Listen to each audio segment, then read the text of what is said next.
नमस्कार दोस्तों, स्वागत है आप सभी का मेरे YouTube चैनल पर। तो आइए दोस्तों, आज हमारा टॉपिक है वो है डाइजेस्टिव सिस्टम ऑफ ह्यूमन, यानी कि मानव का पाचन तंत्र। दोस्तों, इस टॉपिक को हम इसलिए लेकर के आए हैं क्योंकि एक कमेंट आया था और उस कमेंट की आप यहाँ पर स्क्रीनशॉट देख सकते हो। तो इसमें ये उसने कहा था कि भाई आप जो मतलब कि आपका डाइजेस्टिव सिस्टम है उस चैप्टर को कराइए, और उसका नाम है उसका दिनेश कुमार स्टूडियो रेनी। उसने ये कमेंट किया था। ठीक है दोस्तों, तो उसी की डिमांड पर हम लेकर आए हैं इस टॉपिक को। इस टॉपिक का नाम है मानव का पाचन तंत्र। आइए दोस्तों, इस टॉपिक में हम जो पूरे मानव पाचन तंत्र है उसको एक अच्छे लेवल के साथ में आपका अध्ययन करेंगे। तो आते हैं, अब पहला है जी आपका पाचन तंत्र। देखिए दोस्तों, पाचन तंत्र क्या है। अगर पहले तो इसकी देखते हैं डेफिनेशन, क्या देखते हैं इसकी, ये देखते हैं परिभाषा। क्या देखते हैं इसकी परिभाषा। देखिए, परिभाषा हमको रटने की जरूरत नहीं है, हमको रटने की बिल्कुल जरूरत नहीं है, आराम से पढ़ेंगे, इजी वे में पढ़ेंगे। अब देखिए परिभाषा क्या है कि मतलब कोई भी आपके भोज्य पदार्थ है, मतलब ये आपके क्या है, भोज्य पदार्थ। भोज्य पदार्थ आपके मतलब ये क्या है, जटिल भोज्य पदार्थ है। जटिल भोज्य पदार्थ को देखिएगा आप, जल व एंजाइम, जल व एंजाइम की उपस्थिति में इनको सरल भोज्य पदार्थों में बदल दिया जाता है। सरल भोज्य पदार्थों में जी पदार्थों में क्या किया जाता है, बदला जाता है। तो इसे कहते हैं हम बोलते हैं पाचन तंत्र। इसकी क्या हुई, परिभाषा हो गई, यानी कि आपके जटिल भोज्य पदार्थों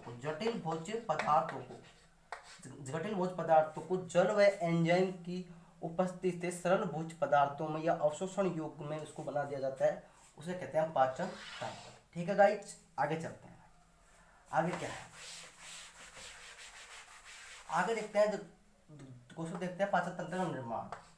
इसका देखते हैं निर्माण। इसका निर्माण दोस्तों कैसे हुआ है, इसका निर्माण कैसे हुआ है, इसका देखते हैं। इसका निर्माण हुआ था हमारा आहार नाल और आपकी सहायक सहायक जो आपकी पाचक ग्रंथि है, सहायक पाचक आपकी ग्रंथियों से क्या हुआ है, इसका निर्माण हुआ है। आपसे कोई पूछ ले कि आपका जो पाचन तंत्र है इसका निर्माण किससे हुआ है, तो आपको बताना होगा कि इसका निर्माण आहार नाल और इसकी सहायक जो पाचक ग्रंथि है उनसे इसका क्या हुआ है, इसका हुआ निर्माण। ठीक है दोस्तों, ये बात आपको समझ में आ गई कि इसका निर्माण कैसे हुआ है। आगे चलते हैं इसके टाइप, इसके देखते हैं प्रकार। जो पाचन तंत्र है उसको देखते हैं प्रकार। ठीक है दोस्तों, देखिए प्रकार यहाँ पर होता है जी दो प्रकार का। कितने प्रकार का होता है, दो प्रकार का। देखिए दोस्तों, दो प्रकार का होता है। ये आपके माता पिता दो है तो इसको भी आप दो से ही याद रख सकते हो। दो प्रकार का होता है। कौन कौन सा होता है, दो प्रकार को देखते हैं। दो, नंबर एक आपका अंतराकोशिकीय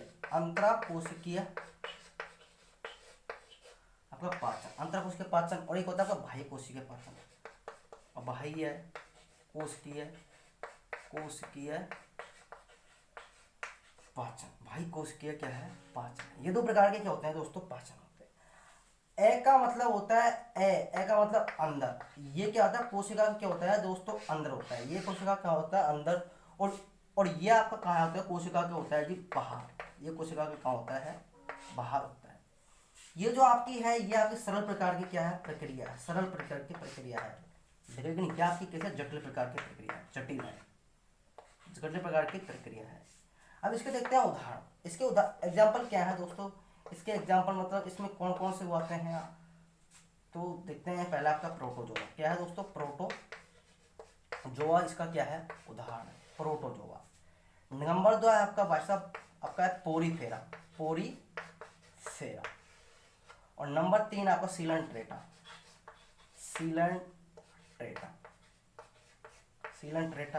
और इसमें आपके हैं जो है उच्च वर्ग के जंतु। उच्च वर्ग के जो भी जंतु हैं, जो भी इसी के, वो आपके इसी के अकॉर्डिंग आएंगे। हमको मुख्य रूप से यही पढ़ना है, जो आपका बाह्य कोशिकीय पाचन है वो पढ़ना है। आपको इसको याद रखने के लिए एक सूत्र है, एक ट्रिक है। और वो आपकी ट्रिक क्या है, वो आपकी ट्रिक है, उसका नाम है, देखिए वो आपकी ट्रिक है प्रोपीसी। आप इसको ऐसे भी आप इसको ऐसे याद रख सकते हो कि आपको मतलब कोई लड़के ने प्रपोज किया, आपको कोई लड़की ने प्रपोज किया लेकिन उसने गलती से आपको भाई साहब प्रपोज की जगह आपको बोल दिया प्रपोसी। क्या बोल दिया? प्रपोसी। तो आप इसको ऐसे याद रखते हो। आपको याद रखने के लिए मैंने ये बताई है कि इसको आप ऐसे याद रखते हो, प्रोपोसी मतलब प्रोपोजोआ और आपका पोरीफेरा और आपका आएगा सिलेंट्रेटा। ठीक है, इसमें ये वर्ग के क्या आएंगे? जंतु आएंगे। हमको पढ़ना है मुख्य रूप से ये वाला। ठीक है, तो आइए दोस्तों हम पढ़ते हैं। ठीक है दोस्तों, आगे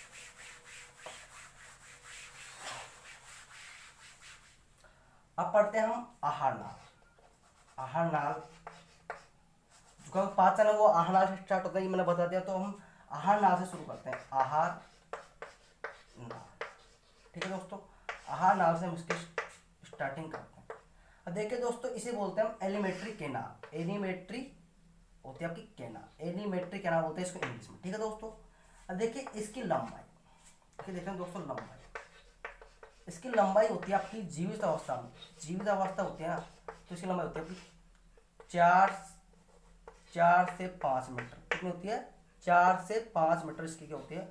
लंबाई होती है। लेकिन जब आदमी मर जाता है, मृत्यु के समय इसकी लंबाई क्या हो जाती है? दोस्तों बढ़ जाती है। आपकी मृत्यु के समय इसकी लंबाई बढ़ जाती है, वो हो जाती है 7 से 8 मीटर हो जाती है। 7 से 8 मीटर इसकी लंबाई हो जाती है। मतलब कि जीवित अवस्था में इसकी लंबाई 4 से 5 मीटर होती है और अपनी मृत्यु के समय आपकी मृत्यु के समय इसकी लंबाई होती है 7 से 8 मीटर। ठीक है गाइस, ठीक है दोस्तों, आगे चलते हैं। आगे क्या बात? अगर जैसे भाग, आहार आगे देखते हैं दोस्तों। भाग क्या देखते हैं दोस्तों? भाग देखते हैं। इसके भाग कौन कौन से हैं? तो इसका नंबर 1 भाग आपका मुख गुहिका। क्या है दोस्तों? उसको मुख है, वह मुख गुहिका है। मुख गुहिका है। ठीक है दोस्तों, मुख वह मुख गुहिका। नंबर 2 है आपकी ग्रसनी या फिर ग्रासनाल। ग्रासनाल। ठीक है दोस्तों, नंबर 3 आपकी वो आपकी आमाशय, स्टोमच, आमाशय। नंबर 4 पर है आपकी छोटी आंत, स्मॉल इंटेस्टाइन, छोटी आंत। और नंबर 5 पर है दोस्तों वह है आपकी बड़ी आंत। क्या है दोस्तों? बड़ी आंत। ये इसके क्या है दोस्तों? भाग। अब हमने एक चीज बताई थी, आपको बताई थी पाचक ग्रंथियां। पाचक ग्रंथियां दोस्तों इनको देख लेते हैं। पाचक ग्रंथि दोस्तों आपकी पाचक ग्रंथि होती हैं, वो होती है आपको एक तरह लार ग्रंथि, लार ग्रंथि। ठीक है, क्योंकि ये आपके पाचन में सहयोग करती हैं। नंबर 2 है आपकी यकृत। यकृत इसे बोलते हैं लीवर या फिर लीवर बोलते हैं। ये इसका दूसरा नाम है, इसका नाम है कलीजा। वो कहेंगे ना, अरे तेरा वो आपसे आगे मतलब कोई से लड़ाई हो जाती है तो आप बोलते हो अरे मैं तेरा कलेजा काट लूँगा, तो वो आपके क्या होता है? लीवर ही होता है, उसे बोलते हैं लीवर, मतलब यकृत। और नंबर 3 है वह आपका भाई साहब अग्नाशय। अग्नाशय बोलते हैं, अग्नाशय इसे बोलते हैं आप बोलते हैं पेंक्रियास। क्या बोलते हैं? पेंक्रियास। तो इस टॉपिक को तो दोस्तों हम अगली वीडियो के अंदर पढ़ेंगे। ये जो टॉपिक है इसको तो हम अगली वीडियो के अंदर पढ़ेंगे। और इसमें आप हम पढ़ेंगे डाइजेशन के बारे में पढ़ेंगे, और इस टॉपिक को पढ़ेंगे अगली वीडियो में। तो आइए दोस्तों, अब आपको ले चलते हैं हम जो इसका डायग्राम है उसके ऊपर। डायग्राम को आप देखते अच्छे से देखिएगा दोस्तों। इस डायग्राम को आप अच्छे से देखिएगा और आपको इसमें क्या क्या नजर आ रहा है वो देखते रहिएगा दोस्तों। अब देखिए आपको हम डायग्राम बताने के लिए जा रहे हैं। इसमें जो आपके पहले जो भाग है वह आपका मुख गुहिका। नंबर 1 भाग क्या है इसमें आपका मुख गुहिका नंबर 1। नंबर 2 है इसका लार ग्रंथि। क्या है दोस्तों? आपको लार ग्रंथि कान के ऊपर दिखाई दे रही है, लार ग्रंथि है। इसके बाद में है आपकी ग्रसनी। क्या है दोस्तों? ये आपकी ग्रसनी। क्या है? ग्रसनी। इसके बाद में आपके अगले आते हैं अगले अवस्था, ये इसका नाम है ग्रसिका। क्या है दोस्तों? इसका नाम है ग्रसिका। 4 नंबर पर आपका जो 5वां नंबर है इसका नाम है अमाशय। क्या है? अमाशय यानी कि स्टोमच। ठीक है, आपका जो अगला भाग है वो आपका यकृत, उसे बोलते हैं लीवर। ठीक है, लीवर। उससे अगला भाग है आपका पित्ताशय। जो आपको ये आपके जो लीवर है इसके नीचे एक हरा हरा सा आपको ये मतलब दिख रहा होगा, तो ये आपका क्या है जी? ये आपका पित्ताशय। फिर आपका है ग्रहणी, ये छोटी आंत का भाग है। ये क्या है दोस्तों? छोटी आंत का भाग है। फिर आग्नाशय, फिर आपका वृद्धांत, फिर आपका आरोही भाग है, आरोही, और फिर आपका अंधनाल, और फिर एक इसका एक नाम है, इसका नाम परिशेषिका, परिशेषिका। इसे बोलते हैं अपेंडिकुलर। क्या बोलते हैं दोस्तों? इसे अपेंडिकुलर भाग बोलते हैं। इसके बारे में हम पढ़ने वाले हैं। उसके बाद में आपके आती है गुदा। ये आपका लास्ट भाग होता है पाचन का। ये गुदा, इसके द्वारा क्या होता है, मल को बाहर निकाल दिया जाता है। इसके बाद में आता है आपका मलाशय। इसमें क्या हो कि मल इकट्ठा हो जाता है और आपके गुदा के द्वारा बाहर निकाल दिया जाता है। फिर आपका अवरोही भाग, फिर आपका वृद्धांत, फिर आपका आगर छुत्ता, आगर छुत्रा, फिर आपका होता है अनुप्रस्थ भाग, और फिर होता है आपका वृद्धांत का भाग। तो देखिए, आपको ये डायग्राम ढंग से देख लेना। एक बार इस पे और नजर मार लेते हैं हम। खूब आप देख लो इसको, बढ़िया तरीके से देख लो इस डायग्राम को, ठीक है। अब फिर हम एक एक के बारे में अध्ययन करेंगे, बहुत डिटेल से करेंगे, डीपली तरीके से करेंगे एक एक के बारे में कि ये क्या है क्या नहीं है। इसके बारे में हम पूरा डिटेल से पढ़ने वाले हैं, ठीक है दोस्तों। तो ये आपका होगा डायग्राम। अब हम चलते हैं एक एक के पास, एक एक का करते हैं अध्ययन। तो आइए दोस्तों एक एक का अध्ययन करते हैं। तो दोस्तों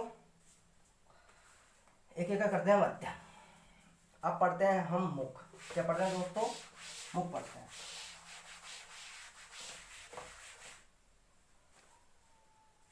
अगर पहला है मुख, मुख क्या बोलते हैं? इसे बोलते हैं माउथ। क्या बोलते हैं दोस्तों? इसे माउथ। देखिए दोस्तों, जो हमारे पाचन की शुरुआत होती है वो इसी भाग से होती है। इसी भाग से हमारे पाचन की शुरुआत होती है। क्या आपसे बोला जाए कि पाचन की शुरुआत कहाँ से होती है? तो आपके मुख भाग से क्या होती है? पाचन की शुरुआत होती है, ठीक है गाइज।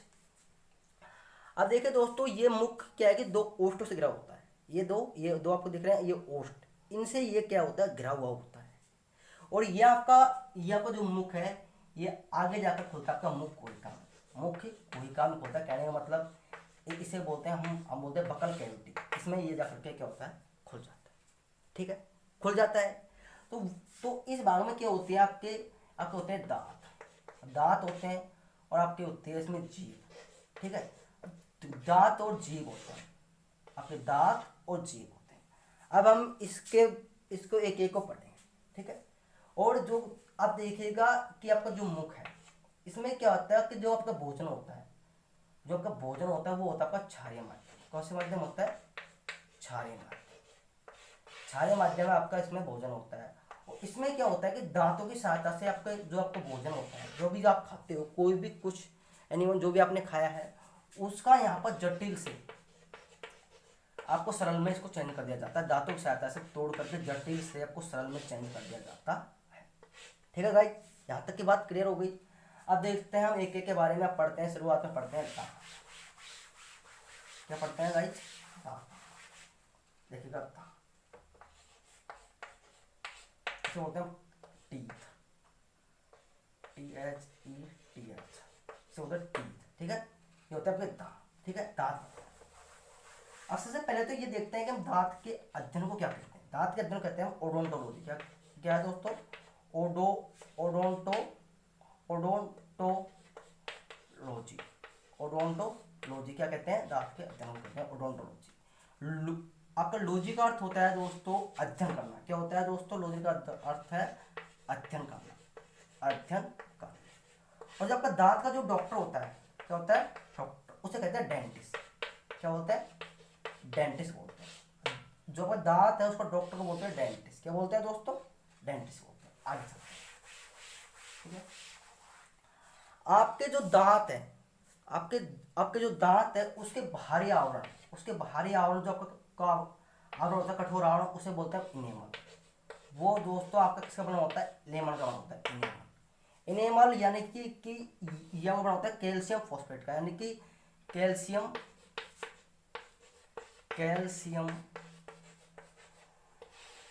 फॉस्फेट का ये क्या होता है? बना होता है, कैल्शियम फॉस्फेट का बना होता है। इसका सूत्र काफी बार बोला जाता है। इसका सूत्र होता है Ca3PO4 का होल टॉइन। ये होता है कैल्शियम फॉस्फेट का सूत्र होता है। कैल्शियम फॉस्फेट का ये इनेमल बना होता है, जो आपके शरीर का सबसे कठोर क्या है? पदार्थ है। और जो आपका दांत का निर्माण होता है, आपका दांत का निर्माण होता है डेंटिन प्रोटीन से। कैसे होता है? डेंटिन प्रोटीन से क्या होता है दोस्तों? दांत का क्या होता है? निर्माण होता है। डेंटिन प्रोटीन से आपका दांत का क्या होता है, निर्माण होता है। आगे चलते हैं, डेंटिन प्रोटीन दांत का निर्माण होता है। आपके दांत आपके जीवन काल में 2 बार आते हैं। कितने बार आते हैं? 2 बार आते हैं। आपके जो दांत है आपके जीवन काल में 2 बार आते हैं। कितने बार आते हैं? 2 बार आते हैं। देखिए, इसलिए इन्हें कहते हैं द्विबार दंती। क्या बोलते हैं? द्विबार दंती, द्विबार दंती। ठीक है, द्विबार दंती बोलते हैं। यानी कि एक तो आते हैं आपके दूध के दांत और एक होते हैं आपके स्थायी दांत। स्थायी दांत और दूध के दांत। ये दूध के दांत होते हैं दोस्तों, ये अस्थायी होते हैं। क्या होते हैं? अस्थायी होते हैं। ये स्थायी होते हैं, लेकिन आपके जो स्थायी दांत होते हैं ये आपके स्थायी होते हैं, मतलब ये स्थायी होते हैं। अब दूध के दांत की संख्या होती है दोस्तों 20। कितनी होती है? 20। और इनकी संख्या होती है दोस्तों 12। क्या होती है? 12। तो कुल मिला के कितने दांत होते हैं? 32 हो गए। हो गए 32 दांत, हो गए ना 32 दांत, 20। और ये आपके 12, तो ये आपके 32 मतलब 32 क्या हो गए? कुल दांतों की संख्या होगा 32। ठीक है दोस्तों, आगे कारण 32 हो गई। अब इसमें देखते हैं दोस्तों हम, अब देखते हैं दंत सूत्र। क्या देखते हैं दोस्तों? दंत सूत्र देखते हैं। दंत सूत्र नहीं, ऐसे करो, एक बार देखते हैं हम जो कि दांतों के प्रकार देखते हैं। अब प्रकार होते हैं 4 प्रकार। 4 प्रकार कौन कौन से होते हैं? 4 प्रकार वो देख लेते हैं। आई, सी, पी, एम और एम। इसे बोलते हैं, हम बोलते हैं कृंतक। इसे बोलते हैं इंसाइजर, इंसाइजर। और इसे बोलते हैं केनायन। और इसे बोलते हैं, हम बोलते हैं, इसे बोलते हैं प्रीमोलर। और ये आपका है जी मोलर। क्या है दोस्तों? मोलर। ठीक है, मोलर। इसे हिंदी में बोलते हैं, इसे बोलते हैं कृंतक। ये होता है आपके रत्नक। और ये होता है आपके अग्रच्वर्णक। और ये होता है आपके च्वर्णक। ये होते हैं आपके च्वर्णक। इनके कार्य देखते हैं, इन दांतों को देखते हैं कार्य। इनके कार्य क्या होते हैं? इसका कार्य होता है जो अपने इंसाइजर होते हैं, और इनका कार्य क्या होता है? आपका काटने का, भोजन को काटने का कार्य करते हैं। ये अपने भोजन को काटने का कार्य करते हैं, मतलब ये जो आपका भोजन है उसको काटते हैं, छोटे छोटे टुकड़ों में काटते हैं। और ये आपके चीरने फाड़ने का कार्य करते हैं। चीरने और फाड़ने का कार्य कौन से दांत करते हैं? ये करते हैं। कौन से? आपके कैनाइन, इन्हें बोलते हैं रदनक। जो ये आपके होते हैं किले, 2 किले, ये सामने वाले किले, ये क्या करते हैं? चीरने फाड़ने कार्य करते हैं। ये फिर भी अपन में तो कम सक्रिय होते हैं, लेकिन जो शेर होते हैं, जो भी मतलब मांसाहारी प्राणी होते हैं, उनमें ज़्यादा ये क्या होते हैं? सक्रिय होते हैं। अपन में फिर भी कम होते हैं, लेकिन उनमें जो भी आपके मांसाहारी होते हैं उनमें ये क्या होते हैं? ज़्यादातर सक्रिय होते हैं। ठीक है दोस्तों। और जो ये आपके प्रीमोलर और अपने मोलर, ये आपके क्या करते हैं? चबाने का कार्य करते हैं। किसका काम करते हैं? चबाने का। तो ठीक है दोस्तों, इनके कार्य भी हो गए, इनके नाम भी हो गए, सब कुछ हो गया। अब हम देखते हैं दंत सूत्र। देखते हैं देखो दंत सूत्र। ठीक है, दंत सूत्र क्या होता है? देखिए, एक मतलब वयस्क का दंत सूत्र क्या होता है? वयस्क का दंत सूत्र देखते हैं। देखिएगा, आई मतलब आई का नाम पता है आपको, तो 2। यहाँ सी का नाम पता है 1, यहाँ 2, यहाँ 1। मतलब आप इसको ऐसे ध्यान, आप इसको ऐसे तरीके से ध्यान रखते हो कि 21 23 मतलब आपकी जेब में 21 और 23 रुपये हैं। आपकी जेब में 21-23 रुपये हैं, 21-23 रुपये हैं। यानी कि आप इसको मतलब ध्यान रखने के लिए बताया मैंने। Upon I2 C1 PM 2 and 3। ठीक है, तो ये कितने हो गए? ये हो गया आपके 16। अब गिनो, 2 और 1 3 और 2 5 और 3 8। तो 8 है ये और 8 ही ये हो गया आपके 16। तो इंटू कर देते हैं इसको 2 से, करते हैं मल्टीप्लाई। तो आपके आते हैं कुल आते हैं 32 दांत। आ जाता ये 32 दांत होते हैं। ठीक है दोस्तों, ये आपके कितने होते हैं? 32 दांत आपके पूरे वयस्क के मुंह में होते हैं, 32। लेकिन दोस्तों आपसे बोले जाए कि जो आपके बच्चा होता है बालक, उसका दंत सूत्र बोले जाए कि, और उसमें कौन से दांत अनुपस्थित होते हैं, तो देखिए उसकी बातें करते हैं। ठीक है दोस्तों, उसकी बातें करते हैं बच्चे की। बच्चे में आपके अग्रच्वर्णक दांत क्या होते हैं? अनुपस्थित होते हैं। अग्रच्वर्णक दांत क्या होते हैं? अनुपस्थित होते हैं। ठीक है। अगर श्रवण दांत क्या होते हैं, अनुपस्थित इसमें होते हैं। ठीक है दोस्तों, अनुपस्थित होते हैं ये अगर श्रवण दांत में क्या होते हैं, अनुपस्थित होते हैं। ठीक है। अब इसका देखते हैं दंत सूत्र। तो आपका दंत सूत्र यहां से काट देते हैं, ठीक है। तो इसको गुणा कर देते हैं, तो इसका संख्या आएगी जी 20, सॉरी हम इसको काटते हैं और इसको करते हैं 2 2, ठीक है। ये 2 2 है, तो इसी संख्या आ जाएगी, क्या जाएगी 20 आएगी। आप गिन के देख लेना, ठीक है दोस्तों। ठीक है, आपकी वीडियो लंबी जरूर होगी, लेकिन आपको इसी में पूरा डाइजेशन सिस्टम आपको अच्छे तरीके से समझाया जाएगा, अच्छे तरीके से एक्सप्लेन किया जाएगा, बहुत बढ़िया तरीके से। शायद आपको कोई और वीडियो देखने की जरूरत नहीं पड़ेगी। ठीक है दोस्तों, तो ये होगा आपका बच्चे का दंत सूत्र। आपसे जो भी पूछे वो आपको बता देना चाहिए, ठीक है। आगे चलते हैं, आगे देखते हैं हमारी जीभ, देखते हैं जीभ के बारे में। जीभ बारे में देखते हैं, आगे दोस्तों जीभ के बारे में देखते हैं। जीभ के मतलब 4 भाग होते हैं। कितने भाग होते हैं? 4, 1 2 3 4। यहाँ पर आगे आगे भाग होता है, ये होता है आपका मीठा।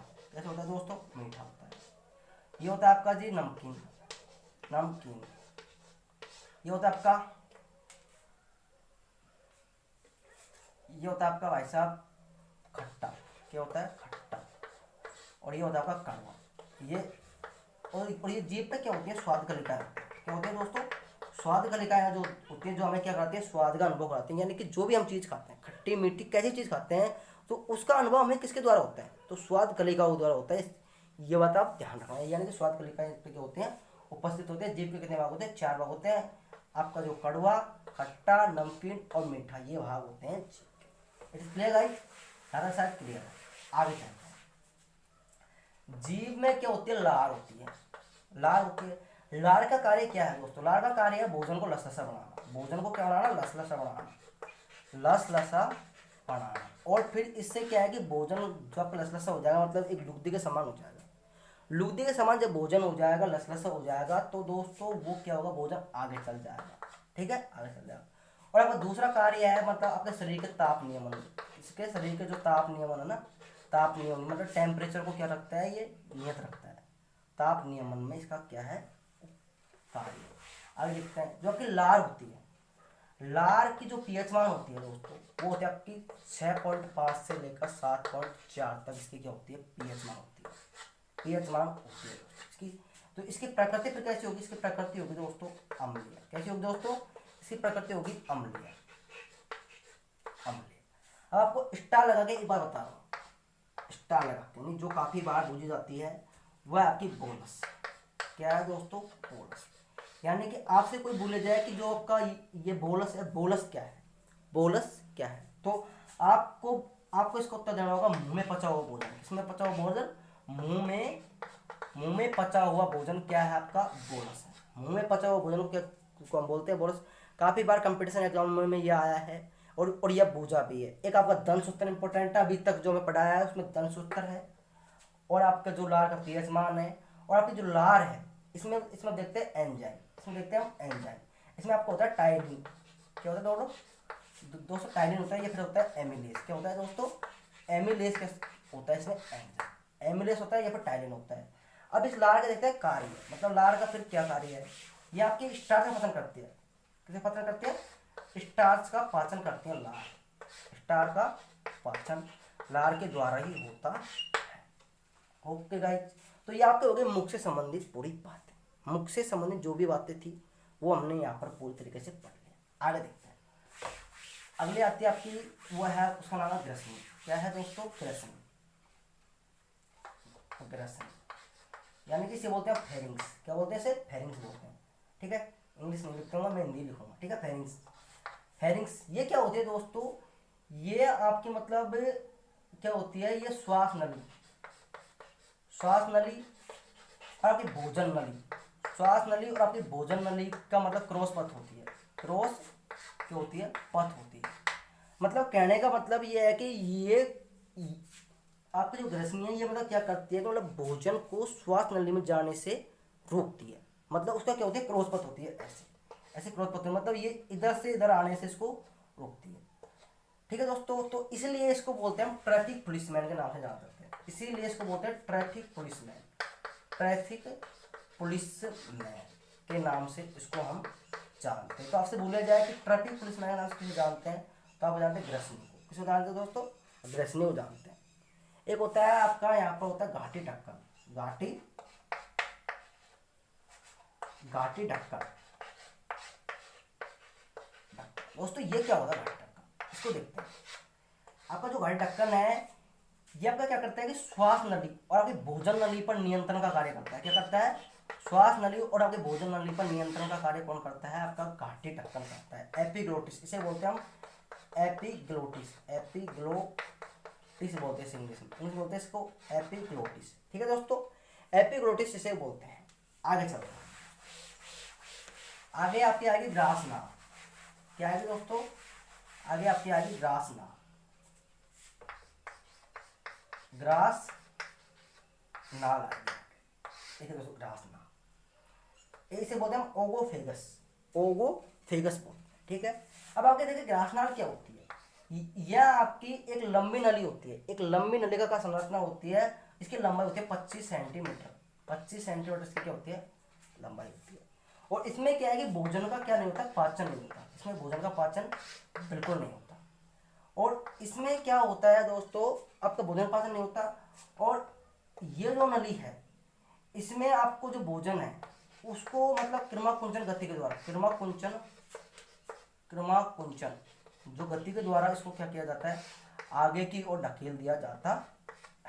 आगे की ओर ढकेल दिया जाता है। इसमें कोई पाचन नहीं होता और ये 25 सेंटीमीटर होते हैं और इसमें भोजन को कृमाकुंचन गति के द्वारा आगे की ओर ढकेल दिया जाता है। दोस्तों आगे चलते हैं,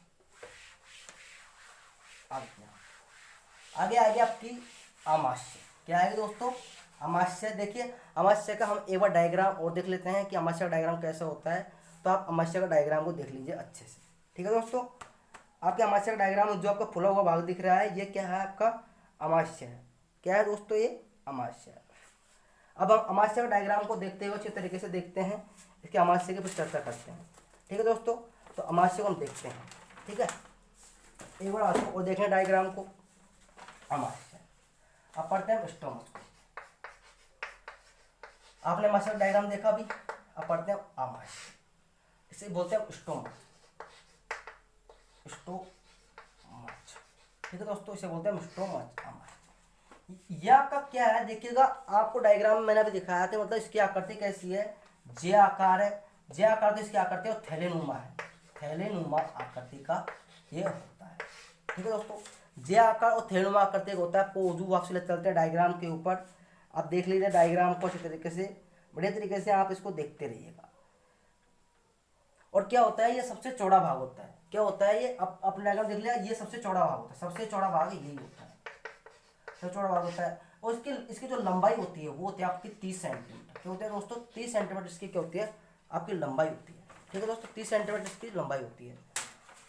अब हम आगे देखते हैं। 30 सेंटीमीटर के बाद में ये आपके उदर गुहा में कहाँ होता है? दाईं ओर होता है। उदर गुहा में दाईं ओर स्थित होता है। उदर गुहा में अगर आपसे बोला जाए कि आमाशय की स्थिति कहाँ होती है, तो उदर गुहा के दाईं ओर इसकी क्या होती है? स्थिति होती है। उदर गुहा के दाईं ओर इसकी क्या होती है? स्थिति होती है। तो ठीक है दोस्तों, अब देखते हैं इसके भाग। आमाशय के देखते हैं भाग। इसके दोस्तों 3 भाग होते हैं। इसके कितने भाग होते हैं दोस्तों? 3 भाग होते हैं। हम तीनों भागों की चर्चा करेंगे। इसके 3 भाग कौन कौन से हैं? इसके 3 भाग हैं। क्या है दोस्तों? इसके 3 भाग हैं।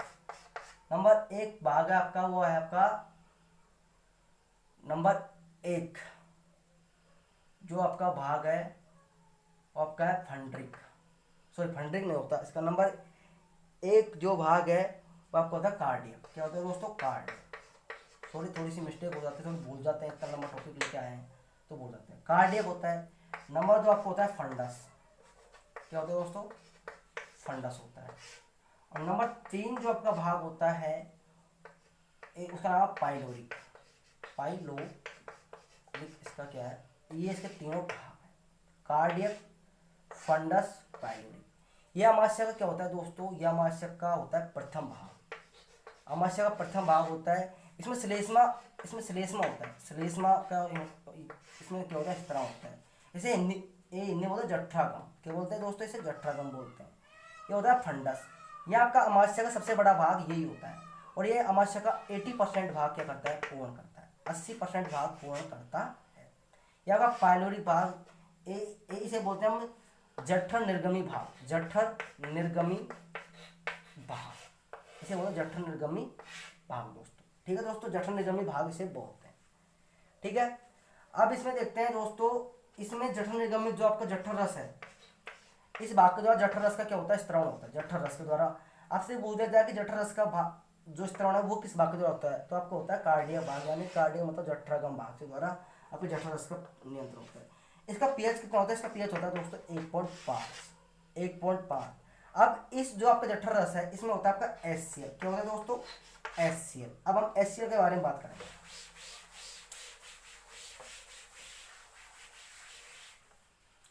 HCl दोस्तों इसका नाम है हाइड्रोक्लोरिक अम्ल, हाइड्रोक्लोरिक अम्ल इसका नाम है। देखिए इसके देखते हैं हम कार्य, ये इसका कार्य क्या है कि जो आपके भोजन होता है उसमें जो जीवाणु होते हैं उनको क्या करता है, नष्ट करता है। जीवाणु को क्या करता है दोस्तों, ये नष्ट कर देता है। आपके जो भोजन होते हैं उसमें जीवाणु होते हैं उसको क्या कर देता है, नष्ट कर देता है, यानी उनको मार देता है। नंबर 2 इसका कार्य है, ये आपका जो मतलब जठर रस होता है ना, जठर रस पर आपके जठर रस पर क्या होता है कि ये नियंत्रण रखता है। क्या रखता है, ये नियंत्रण रखता है, जठर रस के ऊपर क्या करता है, नियंत्रण का कार्य ये करता है।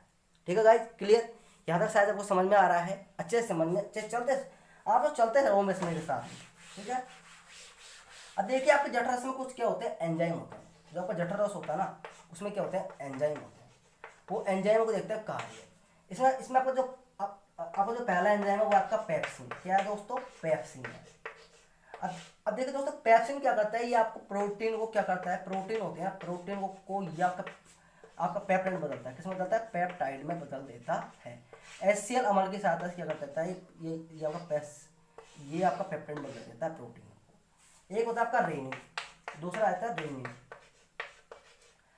आपका रेनिन दोस्तों क्या करता है कि आपके जो दूध में जो उपस्थित जो क्या प्रोटीन है, दूध में उपस्थित प्रोटीन केसिन प्रोटीन, उसको ये भाषा बदलता है आपके जो बदलता है पैराकेसिन में। किसमें बदलता है, पैराकेसिन में ये आपके प्रोटीन को बदल देता है। जो दूध में उपस्थित होते हैं केसिन प्रोटीन उसको पैराकेसिन में बदल देता है।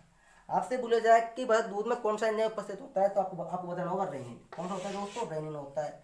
ये दूध में उपस्थित जो केसिन प्रोटीन होती है उसको बदलता है पैराकेसिन में HCl अम्ल की सहायता से। यानी कि इसका आपको कैसे उदाहरण देंगे, तो देखिए केसिन बराबर केसिन, यहाँ क्या है, ये तीनों निशान है, इस पर HCl अम्ल, HCl क्या है, एसिड है, और ये आपको होगा पैराकेसिन में इसको चेंज कर दिया, इसने चेंज कर दिया। ठीक है दोस्तों, पैराकेसिन में इसको चेंज कर दिया। आगे चलते हैं पैराकेसिन। अब हम पढ़ते हैं अगला भाग आपका छोटी आंत। क्या है दोस्तों, छोटी आंत यानी कि स्मॉल इंटेस्टाइन, छोटी आंत। ये देखिए दोस्तों, ये बहुत इंपॉर्टेंट है। छोटी आंत आपकी क्या है, वेरी वेरी इंपॉर्टेंट, क्योंकि आपकी इसमें जो सर्वाधिक पाचन की क्रिया होती है, सर्वाधिक जो पाचन होता है वो आपका इसी भाग में होता है। यानी कि सर्वाधिक पाचन कहाँ होता है आपका, आपसे कोई बोले कि सर्वाधिक पाचन कहाँ होता है, तो आपका छोटी आंत में होता है सर्वाधिक पाचन। ठीक है दोस्तों, सर्वाधिक पाचन क्रिया कहाँ होती है, छोटी आंत में सर्वाधिक पाचन क्रिया होती है। और इसकी लंबाई कितनी होती है, इसकी लंबाई होती है 6 से 7 मीटर, 6 से 7 मीटर इसकी क्या होती है, लंबाई होती है। 6 से 7 मीटर इसकी क्या होती है दोस्तों, लंबाई होती है। इसके भी आपके 3 भाग होते हैं। कितने भाग होते हैं इसके होते हैं 3 भाग। कौन कौन से भाग होते हैं, इसका जो पहला भाग है दोस्तों उसका नाम है आपका ड्यूडेनम, दूसरा भाग है इसका जेजुनम, और जो आपका तीसरा भाग है वो आपका इसका इलियम। क्या है दोस्तों, इलियम, ड्यूडेनम, जेजुनम और इलियम, ये इसके क्या है, भाग है। इसे बोलते हैं, नहीं बोलते हैं, इसको बोलते हैं ग्रहणी। क्या बोलते हैं दोस्तों, ग्रहणी बोलते हैं। इसे बोलते हैं मध्यांतर, और इसे बोलते हैं शेषांतर। ठीक है दोस्तों, आपके ग्रहणी और आपके मध्यांतर और शेषांतर इसे बोलते हैं। ठीक है, ड्यूडेनम, जेजुनम, इलियम, ये क्या होते हैं, इसके तीनों भाग होते हैं। अब हम एक एक बाकी क्या करेंगे, चर्चा करेंगे, एक एक बाकी क्या करेंगे दोस्तों, चर्चा करेंगे। तो आइए नंबर एक भाग आपका ड्यूडेनम, ये क्या होता है दोस्तों, छोटे आंत का क्या होता है, प्रथम भाग होता है। छोटे आंत का प्रथम भाग आपसे बोला जाए तो आपका आपका होगा ड्यूडेनम, ये क्या प्रयोग ग्रहणी। ग्रहणी छोटे आंत का प्रथम भाग कौन सा होता है? आपका ड्यूडेनम होता है या फिर आपका ग्रहणी होता है। तो दोस्तों आपको फिर से स्क्रीन ले चलते हैं, आपको उस डायग्राम को दिखाते हैं। तो देखिए दोस्तों, इसमें देखिए क्या क्या हो रहा है। आप इस डायग्राम को जो अच्छी तरीके से देख लीजिएगा, इसको आप अच्छी तरीके से देख लीजिएगा दोस्तों, इसमें क्या क्या हो रहा है। ये डायग्राम आपको छोटी आंत का डायग्राम फिर से बता रहे हैं, ठीक है। इस डायग्राम को अच्छी तरीके से यहाँ पर देख लीजिएगा, ठीक है दोस्तों। अब हम आते हैं वापसी हमारे बोर्ड की स्क्रीन पर, ठीक है दोस्तों। वापसी स्क्रीन पर आते हैं। ये आपका ड्यूडेनम होता है, छोटे आंत का प्रथम भाग होता है। इसमें क्या होता है? सर्वाधिक पाचन की क्रिया क्या होती है? पूर्ण होती है। सर्वाधिक पाचन की क्रिया क्या होती है? इसमें पूर्ण होती है। और इसकी आकृति क्या होती है? इसकी आकृति होती है वी आकार की। वी आकार की आकृति होती है इसकी। वी आकार की क्या होती है? इसकी आकृति होती है, सॉरी वी नहीं, इसकी आकृति व्यू होती है। यू यू आकार की क्या होती है? इसकी आकृति होती है, ठीक है दोस्तों। इसकी आकृति यू आकृति इसकी आकृति है। अब शेष पचित भोजन, शेष पचित भोजन कहाँ आता है? आपका अगले भाग में आता है। शेष पचित भोजन जो आपका है जेजुनम में आता है। अब हम पढ़ेंगे जेजुनम। किसको पढ़ेंगे? जेजुनम। हमने पढ़ ले क्या पढ़ेंगे दोस्तों? जेजुनम पढ़ेंगे। जेजुनम पढ़ेंगे। ये दोस्तों क्या होता है आपका? ये भाग जो आपका ड्यूडेनम और इलियम, इलियम के मध्य का क्या है? ये भाग है। इलियम, ड्यूडेनम और इलियम के मध्य का क्या होता है? ये भाग होता है। ड्यूडेनम और इलियम के मध्य का क्या होता है? भाग होता है। इसमें क्या होता है कि आपका जो पचित भोजन है, आपका जो पचित भोजन है उसको छोटे छोटे टुकड़ों में, छोटे छोटे किसमें? टुकड़ों में कर करके रक्त में प्रवाहित कर दिया जाता है। रक्त में इसको क्या कर दिया जाता है? एनर्जी के रूप में छोड़ दिया जाता है, क्योंकि यहाँ पर इसका पाचन शुरू हो जाता है, ठीक है। इसको रक्त में प्रभावित कर दिया जाता है। और यह आपका ड्यूडेनम और इलियम के मध्य का भाग होता है। और इसमें जो पचित भोजन है उसको छोटे छोटे टुकड़ों में रक्त में प्रभावित कर दिया जाता है, ठीक है गाइज। यहाँ तक सारे समझ में आ रहा होगा। आगे चलते हैं। आगे छोटे आंत का जो अंतिम भाग है वो आपका जेजुनम है। क्या है दोस्तों? जेजुनम। और इसमें जो शेष पचित भोजन था, शेष जो अपचित भोजन है उसको फिर आपको इलियम भाग में पहुंचा दिया जाता है। इलियम भाग मतलब जेजुनम में जो शेष पचित झुका हुआ भोजन था उसको इलियम भाग में पहुंचा दिया जाता है। अब देखते हैं इलियम, इलियम या फिर बोलते हैं शेषांतर, ठीक है दोस्तों। शेषांतर ये क्या होता है? आपका छोटे आंत का अंतिम भाग होता है। छोटे आंत का अंतिम भाग यही होता है।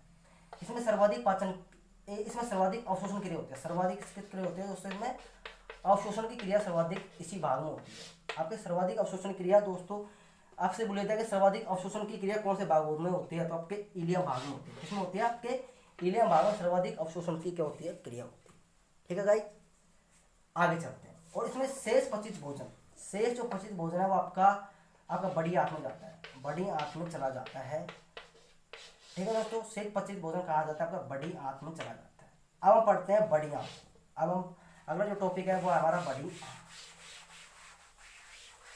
ठीक है दोस्तों। बड़ी आंत, बड़ी आंत, ये देखो इसके बारे में अब हम चर्चा करने वाले दोस्तों। इसमें सबसे पहली बात तो यह आती है कि इसमें इसमें आपके कोई भी जो भोज्य पदार्थ होते हैं ना, भोज्य पदार्थ, उनका पाचन नहीं होता, उनका पाचन इसमें नहीं होता। किसी भी प्रकार के जो भोज्य पदार्थ है उसके पाचन इसमें बिल्कुल भी नहीं होता। सबसे पहली बात तो आपकी यहाँ से हमको देखने को मिलती है कि आपके जो कोई भी पदार्थ है उनका पाचन इसमें नहीं होता है, ठीक है दोस्तों।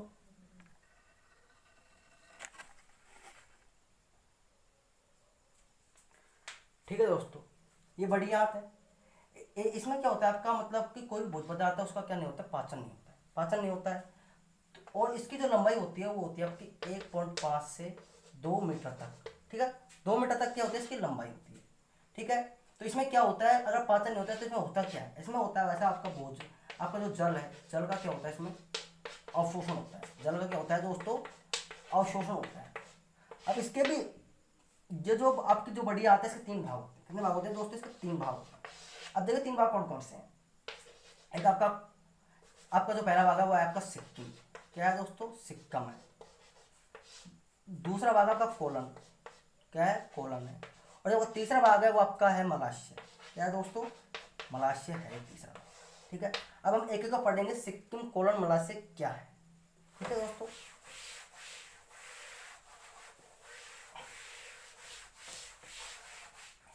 पहला आपका सिक्कम, क्या है दोस्तों,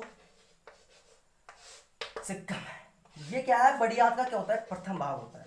बड़ी आंत का क्या होता है, प्रथम भाग ये होता है। अगर आपसे बोले जाए बड़ी आंत का प्रथम भाग क्या है, तो आपको बताना होगा सिक्कम। क्या है दोस्तों, सिक्कम आपका बड़ी आंत का क्या है, प्रथम भाग है, सिक्कम। आगे देखते हैं इसके बारे में।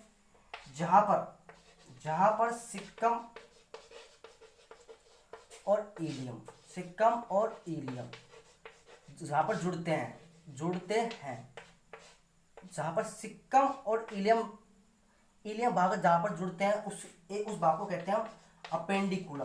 क्या कहते हैं, अपेंडिकुलर, उस भाग को बोलते हैं अपेंडिकुलर बोलते हैं। तो वहां पर क्या होता है, अपेंडिक्स का दर्द होता है। अपेंडिक्स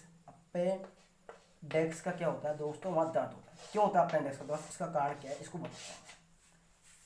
अपेंडिक्स का दर्द क्या है दोस्तों, कि आप जैसे कि मतलब कोई पत्तेदार सब्जियां खाते हो, पत्तेदार जैसे पालक है, मूली है, कोई भी आपकी सब्जी है जो पत्तेदार है, उसमें क्या होता है कि आपके जो अपेंडिक्स है, इसमें क्या है कि ये जाकर के जम जाती हैं और इनका पाचन नहीं हो पाता है। क्योंकि ये हमारे अंदर तो नहीं होता, लेकिन जो जानवर होते हैं ना, मतलब कि भैंस है, गाय है, उनके अंदर इनमें जो अपेंडिक्स वाली जो आपकी ग्रंथियां हैं वो क्या होती है, सक्रिय होती हैं, यानी कोशिका सक्रिय होती हैं।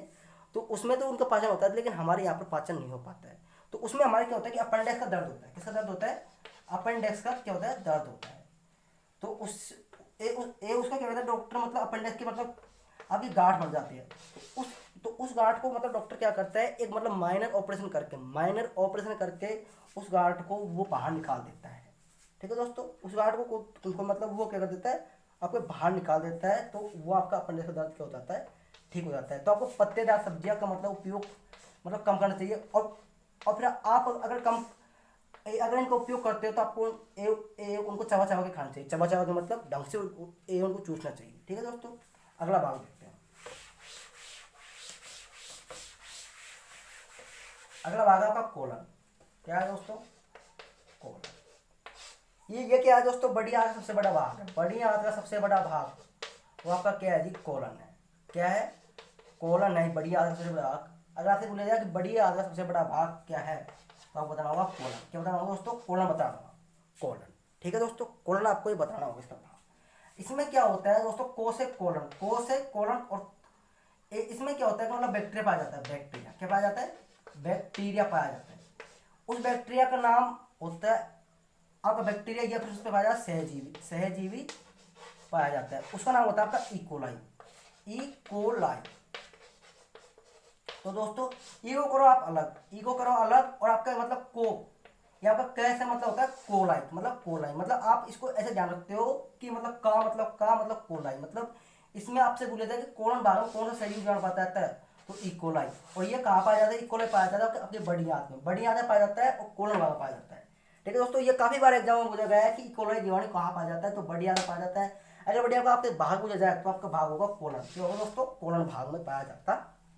ठीक है भाई, आगे चलते हैं आगे।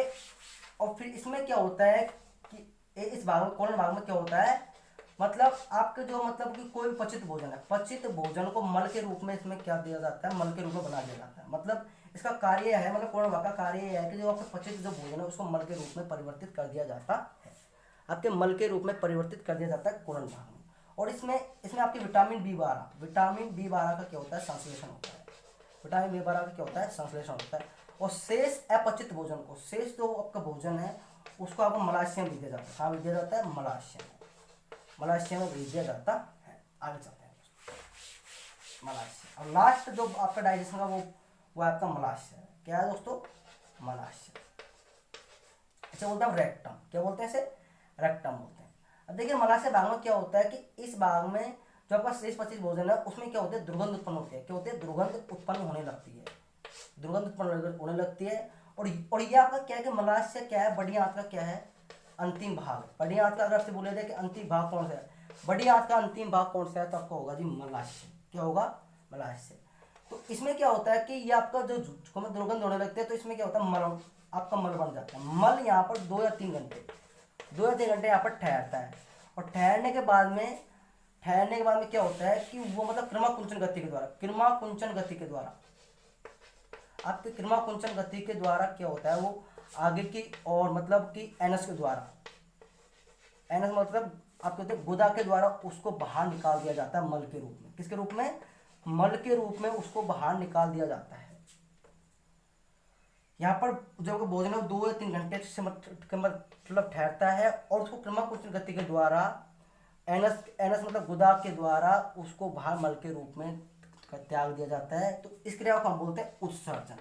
क्या बोलते हैं? उत्सर्जन। मतलब जो मल का जो अगर बाहर त्यागना है वही क्या है? आपका उत्सर्जन। तो ठीक है दोस्तों, आपका यहाँ पर जो आपका डाइजेशन जो आपका चैप्टर है वो होता है पूरा। डाइजेशन की अभी तो इसमें एक पार्ट रह गया है, वो आपकी पाचक ग्रंथियाँ, वो अगली वीडियो में पढ़ेंगे। तो दोस्तों अगर आपको ये वीडियो अच्छी लगी है तो इसको ज़्यादा से ज़्यादा शेयर करिएगा दोस्तों, और हमारे चैनल को सब्सक्राइब कर लीजिएगा। और आपका जो डाइजेशन सिस्टम है वो आपका पूरा हो गया है। इतना मेरे पे आता था, मैंने आपको अच्छी तरीके से बता दिया है। बाकी कि आप 100% कोई नहीं दे सकता, आसमान से तारे कोई तोड़ के नहीं ला सकता। जितना मेरे पे आता था मैंने आपको पूरी आपको बताने की यहाँ पर कोशिश की है। ठीक है दोस्तों, तो बस आज के लिए इतना ही, बाकी बातें करेंगे अगली वीडियो में। आपकी पाचक ग्रंथि